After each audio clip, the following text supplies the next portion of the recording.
relationship with Allah is iman, right? Is my faith. And faith has a few legs. And one of its legs on this table is sabr. I won't let go of my faith.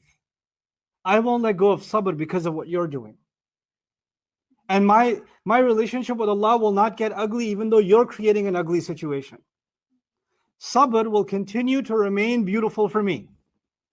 Sabr will not be an avenue that I will not use because it's an ugly option. No, sabr is still the beautiful option left in my life. You will not be able to change who I am with Allah. Now, this is an important lesson because people mess us up. And when people mess us up, our sabr disappears. Our sabr goes away. And Yaqub alayhi salam is reminding himself, and this is an important distinction in understanding the phrase beautiful patience. When I translate this in English, it sounds like beautiful is a description of patience. But actually, I would argue that patience is an elaboration of beautiful. Like, let me put it in simpler words. If I say beautiful patience, you might say there may be different kinds of patience, like ugly patience, skinny patience, fat patience, beautiful patience. Like there are different kinds of patiences. No. He's saying patience. Patience in the Quran is always beautiful, by the way. But the adding of the word beautiful is him telling himself, the reality of patience is that it is something what? Beautiful. It's not like there are other categories of patience that are not beautiful. Patience is always beautiful, but especially in an ugly situation where the last thing I want to do is be patient, I must remind myself that patience is a beautiful thing. Now, what makes it a beautiful thing? That's what we're going to try to ask. Why? Because patience, if you think about sabr, it's only relevant in ugly situations.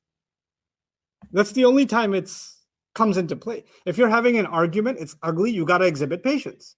If somebody's abusing you or somebody hurt you or you have a chance to take revenge and you shouldn't, or you should say something back and you shouldn't, it's an ugly situation where you have to say it. There are scholars talk about patience in obeying Allah.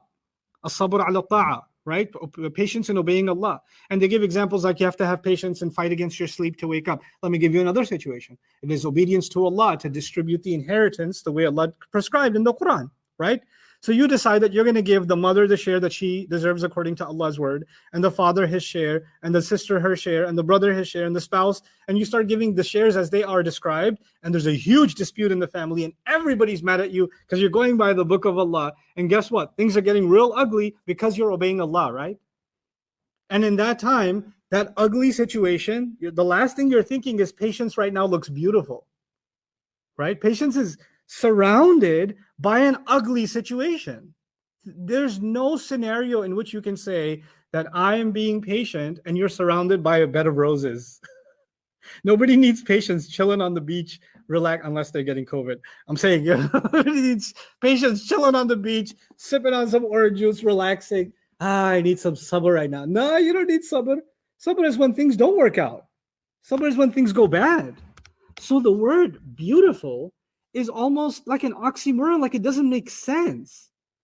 You know, like how can you put patience and beauty together? They don't go together. This is peculiar language from Yaqub alayhi salam, and it's so powerful that thousands of years later, our Prophet sallallahu alayhi wasallam was told, "Fasbir sabran jamila." You exhibit patience. Which kind? Beautiful patience. So this phrase that came out of Yaqub's mouth, thousands of years later, became part of Allah's word to the Prophet ﷺ, actually. So its historical origin, the first encounter we have of it in the Quran is the mouth of Yaqub. And when the Prophet is being told to have it, it is as if there's a direct connection being made. I must understand what beautiful patience is from the example of Yaqub alayhi salam. So let's go back to what it is. First and foremost, when I'm being patient, I'm doing something that Allah sees as beautiful. The situation is ugly. My feelings inside that I'm trying to repress to hold on to my patience is ugly. Everything around is dark and, hopeless. But when I'm being patient, Allah sees an unseen beauty in what you're doing because you're doing it because of Allah. Allah sees a beauty in something that nobody else, not even you, can see it. The first thing that you understand, and I understand about patience being beautiful, is because Allah sees it as beautiful. That's good enough for me, even if I can't see its beauty. That's beautiful enough because Allah sees it. Because patience is in fact beautiful. The second thing that I'd say about beauty, the beauty of patience, is when I exhibit patience. Patience is, by the way, the highest form of obedience to Allah. In Surah Al-Asr, humanity is in loss, right? إِنَّ الْإِنسَانَ لَفِي خُسْرٍ. And the climax of obedience to Allah. Who are the people that Allah is happy with? Who are not in loss? إِلَّا الَّذِينَ آمَنُوا, faith, وَعَمِلُوا الصَّالِحَاتِ, good deeds, وَتَوَاصَوْا بِالْحَقِّ, counseling each other to the truth. And finally, the climax of it all, وَتَوَاصَوْا بِالْحَقِّ, the most beautiful place a person can reach is this patience, you know. وَمَا يُلَقَّاهَا إِلَّا الَّذِينَ صَبَرُوا وَمَا يُلَقَّاهَا إِلَّا ذُو حَظٍّ عَظِيمٍ in the Quran. Who will reach that high state except people who have sabr? And who will reach that high state except people that have the greatest fortune? The greatest fortune, according to Allah, is to have sabr. That's in the Quran. Like the greatest fortune is to have this quality of sabr. When Allah described good people in the Quran, in Ayatul Bir in Surah Al-Baqarah, He says people that believe in Allah and the last day, and they give money and they establish prayer and they give zakah, all of those qualities. And at the end of all of those qualities, what was the final quality that Allah Azza wa Jal gave? وَالصَّابِرِينَ فِي الْبَأْسَةِ. The climax of all goodness, over and above all else, they're people of patience. وَالصَّابِرِينَ فِي الْبَأْسَةِ وَالضَّرَّةِ. So sabr is not a small thing in the Quran. It's a pretty heavy, big thing. What's being understood here then is I'm doing something that pleases Allah, and nothing is more beautiful in my life than doing something that pleases Allah. Let me give you this. It's easy to say that, hard to relate to it. So let's give some examples to try to relate to this. Sometimes you have, for example, you have a child. You love your child, and you do something for your child to make them happy. You get them their favorite toy. They don't know that they got this toy. Buying that toy didn't make you happy. But you know the thought of the look on their face when you give it to them, and the hug that they're going to give you, and the way their eyes are going to bug open when they see it, the excitement, you're living for that moment, that experience, or building that Lego set together, or whatever it is, when that excitement is there, that gives you happiness. Why? Because you did something that made your loved one happy. When you truly love someone, what makes them happy makes you happy. It's a sense of like their joy becomes yours.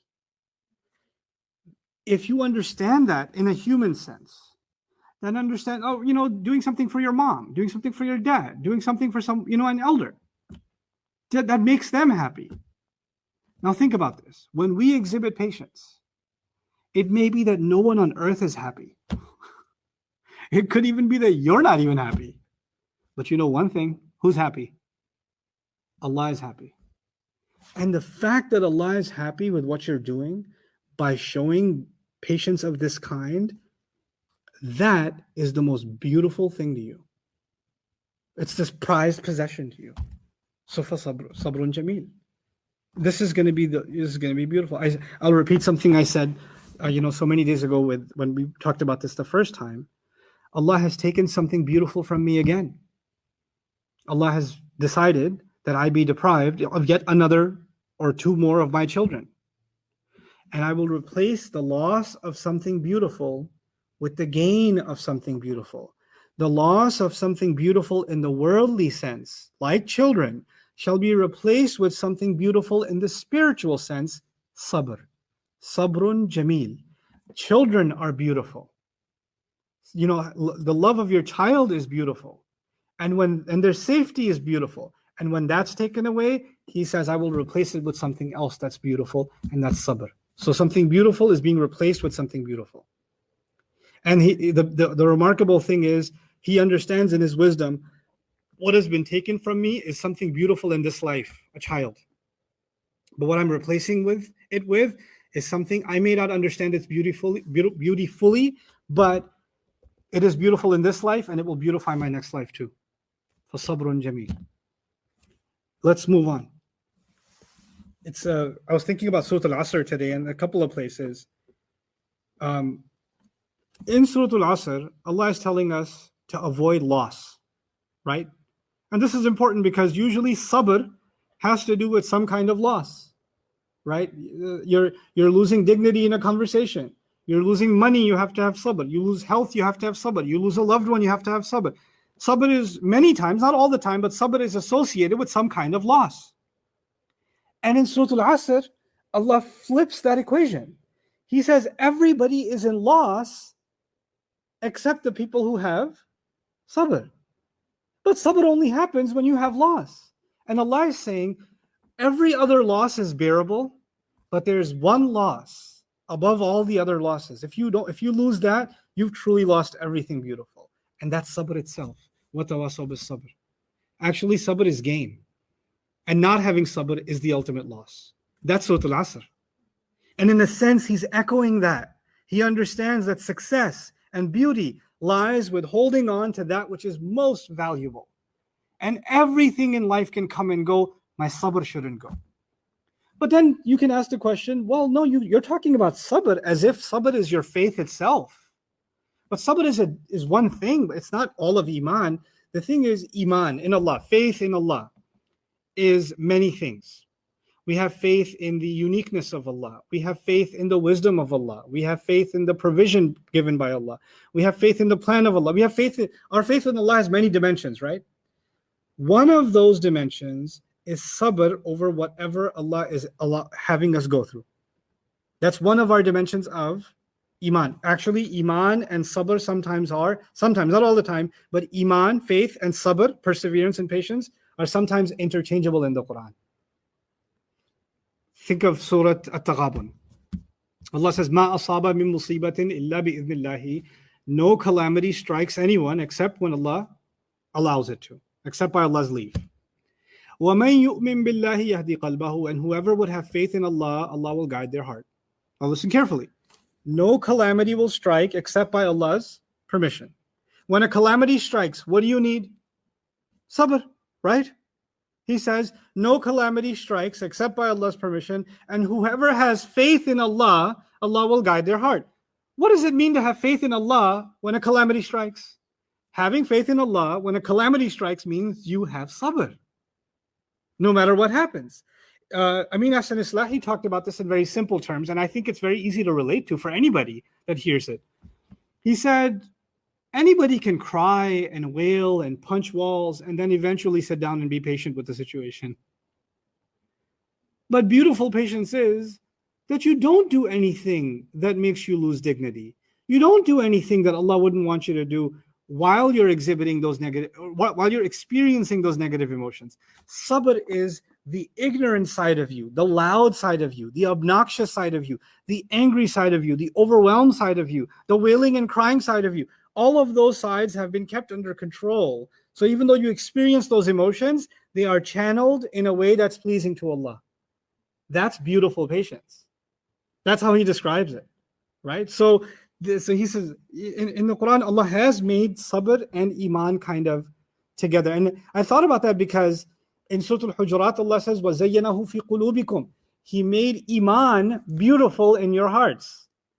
That's what Allah says. Iman is made beautiful in the heart of a believer. Well, if iman is made beautiful in the heart of a believer, and sometimes the only way to hold on to your iman is to have what? Sabr. Then sabr is beautiful in that moment. Because the most beautiful thing, our iman has to be preserved by way of that patience. May Allah make us people of sabr whose beauty we can maintain inside of our hearts. Okay. Then there are a couple other things about this beautiful patience that I have to share with you. The fifth thing that I want to share with you. By the way, the first thing was Allah sees it as beautiful, therefore I'll believe that it's beautiful. The second thing is it makes Allah happy, and that's the most beautiful thing to me. The third thing was I'll replace something beautiful with something more beautiful. If I experience the loss of something beautiful, I'll replace it with something more beautiful, which is sabr. The fourth thing that I shared with you is Allah has made faith beautiful, therefore sabr has also been made beautiful. Then this is the fifth. Let me give you by analogy. It's going to sound a little weird, but it's okay. Weird is like my thing. Sometimes you go through an experience and it's really hard, but when it's all done and things worked out, you look back and say, man, last year I was in such a bad place. But the way Allah worked things out, I could never have imagined. It was amazing. It was just beautiful what Allah had planned. I didn't know it at the time. You know what I call that? I call that the post-game analysis. When you're in the thick of it, when you're in the middle of it, you don't see it as something beautiful. When you go through all of it and it works out in the end, then you look back and say, wow, that was a beautiful plan from Allah. In other words, not until the whole thing is over and you find relief do you see the beauty in what Allah did. Isn't that the case? It's only after the game's over. Post-game analysis. Yaqub alayhi salam knows Allah so well that before the trial is over and he can one day look back and say how beautifully Allah planned everything, I'm going to find it easy to be patient because everything Allah does is beautiful in the end. I don't have to wait till the end to see how it worked out. I know Allah enough to know He never does things that are not beautiful in the end. It's good enough for me. So I'm already going to call it beautiful. Patience right now is beautiful because the end of it is actually something beautiful. And there's a caveat here. There's a kind of patience you can have while remaining good. So you're patient and committed to that which is right. But there's another kind of patience and commitment to things that are wrong. Some people are really committed to doing the wrong thing, and they exhibit quite a bit of patience in doing the wrong thing. What Allah describes as فَمَا أَصْبَرَهُمْ عَلَى النَّارِ. What amazing patience they have to deal with the fire. Like they're really committed. So there's patience like that too, right? So what we're learning from that is, if you have patience while staying obedient to Allah, then the end is beautiful. And you don't have to wait for the end to see the end to know that it's beautiful. وَالْعَاقِبَةُ لِلْمُتَّقِينَ. The final outcome is in favor of those who have taqwa of Allah. He already knows that, so He calls it beautiful already. Now, if you look at the words, if you go past فَصَبْرٌ جَمِيلٌ in the ayah, you find Yaqub alayhi salam saying, عَسَى اللَّهُ أَن يَأْتِيَنِي بِهِمْ جَمِيعًا. Maybe Allah will bring all of them together to me. Yeah? Here's the thing. You would expect the following. If someone like me was in this situation, ma'adallah, may Allah not put us in trials we can't handle, I would say, I hope Allah brings them all back to me, but until then, I will have patience and hopefully find beauty in it. In other words, the words, Allah will hopefully bring them back to me would have been mentioned first. And then, but that since that hasn't happened yet, I shall exhibit what? Patience. That would be mentioned second. Do you see that the order is kind of out of whack here? What he's saying is sabrun jamil first, and asallahu an ya'tiyani bihim jami'an second. Let me put it to you another way so you understand this uniqueness of his wording. What's the most beautiful thing to a man who's lost his children? To a father who's missing his kids, who doesn't know if they're okay? What's the most beautiful thing to him? The most beautiful thing to him would be to be able to hug his kids again. To hear, I love you, Dad, again. I'm okay, Dad. I'm here now. I won't go anywhere. Isn't that the most beautiful thought in his mind? Wouldn't that be the most beautiful thing for a father that has gone through so much grief? Now think about that. He didn't use the word beauty for the reunion of his children with him. He used the word beauty for what? For sabr. As if that most beautiful thing that he's been crying about for so many years, at the end of it all, because he understands his place in the world and he understands who his Rabb is, he understands something. My feelings and what my feelings tell me is the most beautiful thing, I will put as number 2. And what Allah sees as more beautiful, I will put at number 1. This is what it means to submit your heart to Allah. There's one thing to submit our actions to Allah. This ayah is an indication how his heart has submitted to Allah. The thing that you would think he finds most beautiful should be mentioned first and be described as a beautiful day. But no, sabr is beautiful. And then hopefully Allah will bring them all back to me all together. Now look at the words hopefully or possibly. Is there a guarantee? No. And now you understand even more why he says, I will continue to find beauty in patience, because maybe there will be a reunion and maybe there won't be a reunion. But regardless, sabr will still be beautiful. I'm not going to say, when this works out the way I hope, then Allah did right by me. And if it doesn't work out the way I hope, and I don't get a reunion, then the sabr wasn't beautiful at all. No, sabr is beautiful already. That's first, regardless of whether the reunion happens or not. You see that? It's so powerful that he understands that, because for so many of us, if Allah does what we're hoping for, then patience is good. And if Allah does the opposite of what we're hoping for, then what's the point of being patient? I didn't even get what I want. What's the point of that? He understands that sabr is a timeless thing and situations come and go. The constant in my life are not my children. The constant in my life is not the joy I get from people. The constant in my life is not even my own physical body and my health or my money. Nothing in my life is constant, but one thing that will constantly be beautiful. I will plant gardens in my garden and they will wither and die. I can plant a tree and it can grow and it can die. I can build a beautiful home and it can get damaged and get ugly. I can get a car and it can go bad. Things will come in my life. They can give me joy temporarily and they will go bad. They might not even go bad, but the joy I get from them is no longer there. That can happen too. My emotions towards them can wither. But one thing that will always be beautiful, no matter who comes and goes in my life, no matter what comes and goes from my life, sabr will always be beautiful. But it would be nice to have my kids back too. You see that? فَصَبْرٌ جَمِيلٌ عَسَى اللَّهُ أَنْ يَأْتِيَنِي بِهِمْ جَمِيعًا. Just because, and I'm ready for the worst. I'm ready because Allah is preparing me to be ready for, and Allah would never put me through a trial I can't handle. It's always going to be beautiful in the end, but the heart still wants what it wants. Allah didn't expect a human being to turn into an angel that has no wishes or desires. I desire my children, even though I'm trying to find beauty in patience, which is a human struggle. It's not an easy thing to do. And by the way, the fact that he verbalized this, when they said this, I will find beauty in patience, you know what that means? Even for a prophet to be in a situation like this, for him to cry out and say, I need to remind myself that patience is in fact beautiful, means every human being needs a reminder, no matter how strong their faith in Allah. Even a prophet. Even a prophet needs to be reminded. So who are you and me? And sometimes we need to say things to ourselves. We need to verbally out loud say, I need to come back to the basics. I need to come back to sabr. I need to find that in myself again. Sometimes you have to have self-talk.